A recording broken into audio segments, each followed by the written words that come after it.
Well, this took me about 5 seconds. Back then, you could have claimed independent status and file without your parents' info. They were still claiming me as a dependent on their taxes. How old were you? 17. You could have skipped a year and still done it, though. I was homeless at that time, a year later. And you were not emancipated? Is there anything in your life that is just like not trauma Olympics? No. Okay. Great. Yeah. So how do we do anything ever? Do we just give up and say, oh no, 18 to 20 sucked and we will never do anything in our life? Like I said, when I was 23, I tried again to reapply to college. Well, 23, you would have been totally fine for FAFSA, independent status. I did refile my FAFSA. I didn't get anything. I tried to apply for student aid. I didn't get anything. They told me that 2 weeks before I was supposed to sign up for my classes, the counselor called me and told me that my SAT and my ACT scores were expired and I would have to wait until October and November to retake the equivalency test. Fair enough. And then have to reapply the next spring. Fair enough. And at that time, I had just found out I was pregnant a second time. But you do not have any kids. No. So, I mean, you solved that one. Yeah.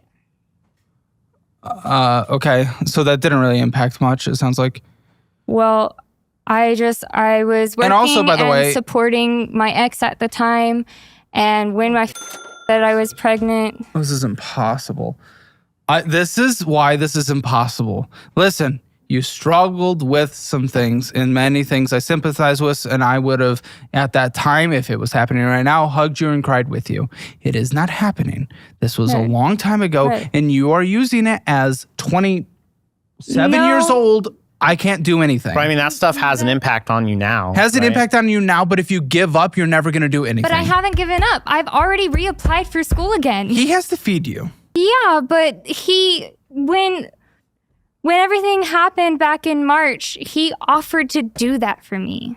He offered to take care of me. He says you would not feed yourself and you would be homeless and all this stuff if he didn't. So I would offer it too because I'm not going to let someone die. I would have figured something out. I am very resilient. I have been through so much in my life. I have started over and redone everything 12.5 times.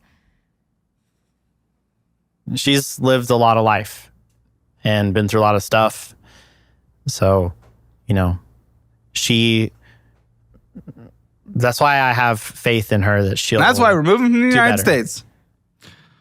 And also, if you're dependent, but your parents won't or can't provide info, you can do a special circumstances appeal.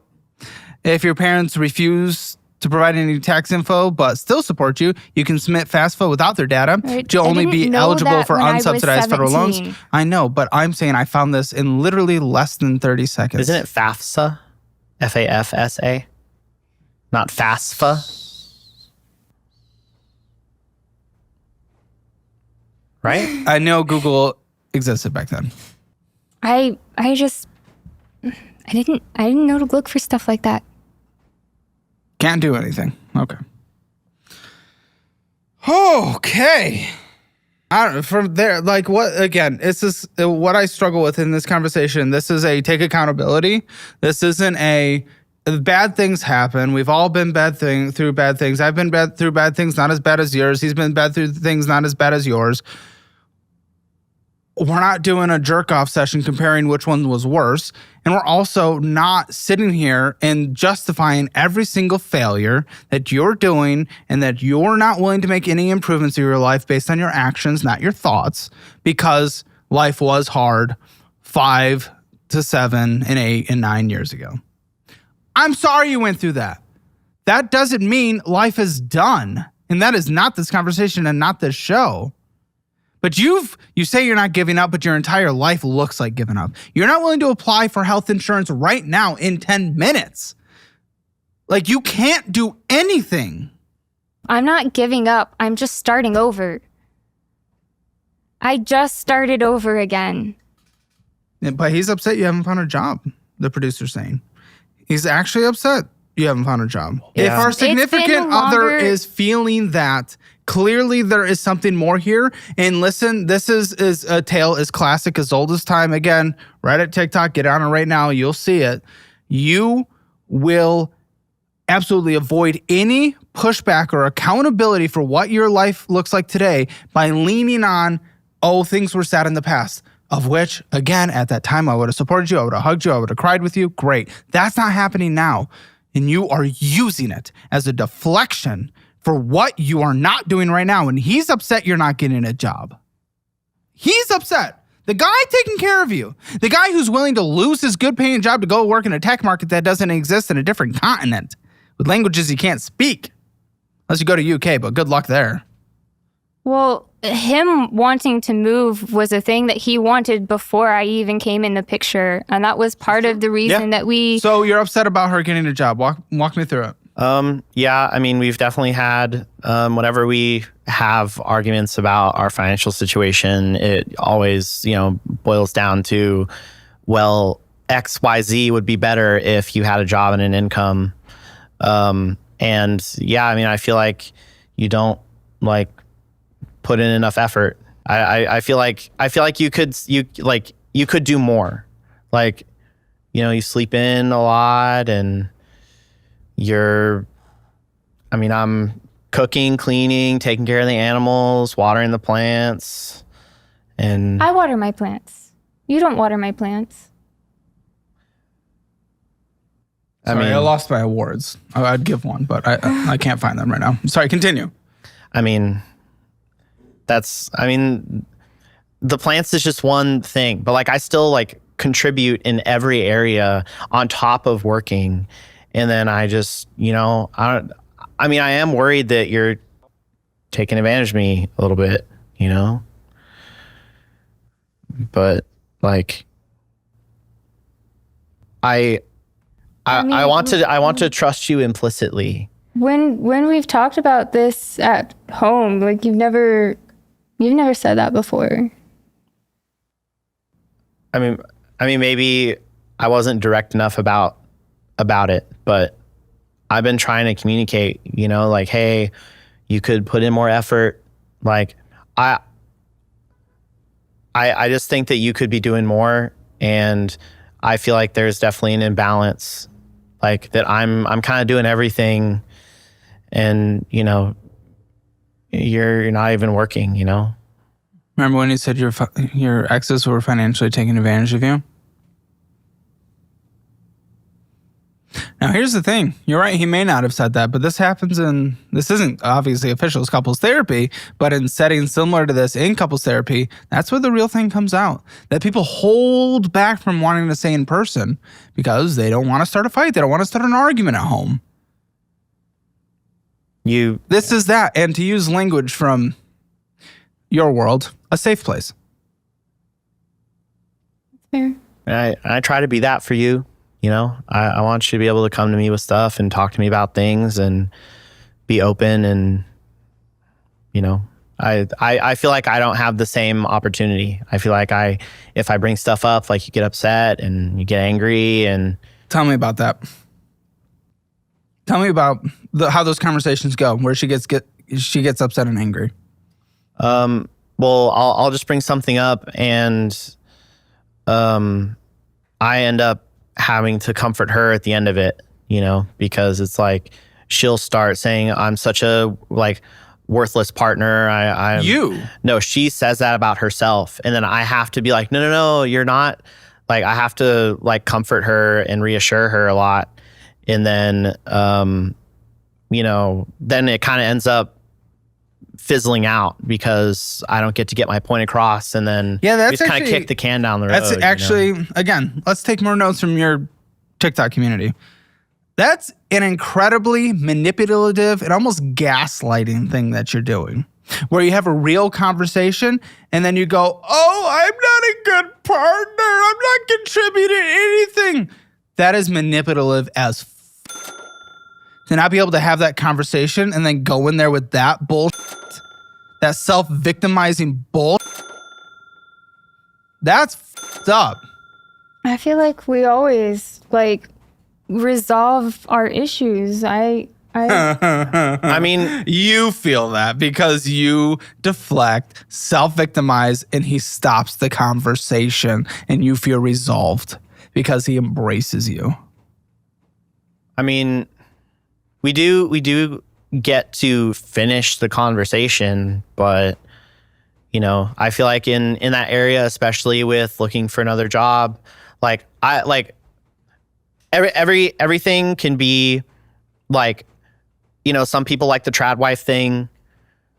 Some, you know, like different relationships have different like ratios of stuff. Whoever wants to do things. Specifically told me that if I don't want to work, I don't have to work. That you would get a higher paying job and that I could just stay at home. If you did set it up like that, it would be a little weird to go against it. He has said that to me multiple times. I mean, that's an option, but like that's not. And that's not what I want. I want a job. My self-worth is directly tied to how productive I can be. And But no offense, you've never been productive. I've been... What's the longest job you've ever had? A year and 3 months. Yeah.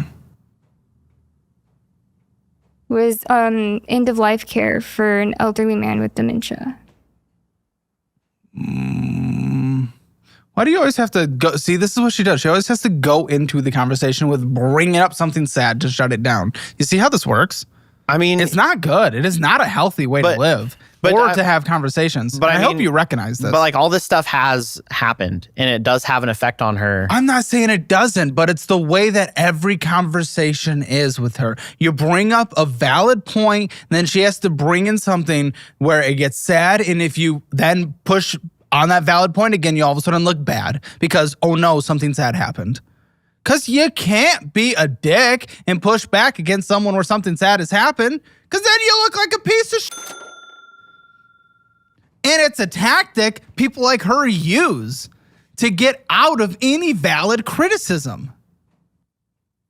I just don't think she's doing it on purpose to try and avoid. No, it's in her fucking DNA. This is how she lives. This is how she's gotten past any criticism in her life. This is learned.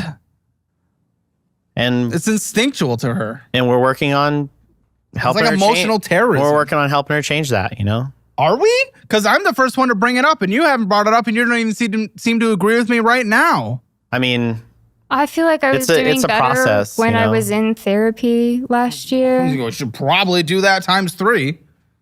Well, But not an enabling therapist, which again, I don't want to loop you in a group, but many people like, yeah, they go through therapists until they find the therapist that enables their thoughts and behavior and worldview. And it's very bad because you need someone to challenge you.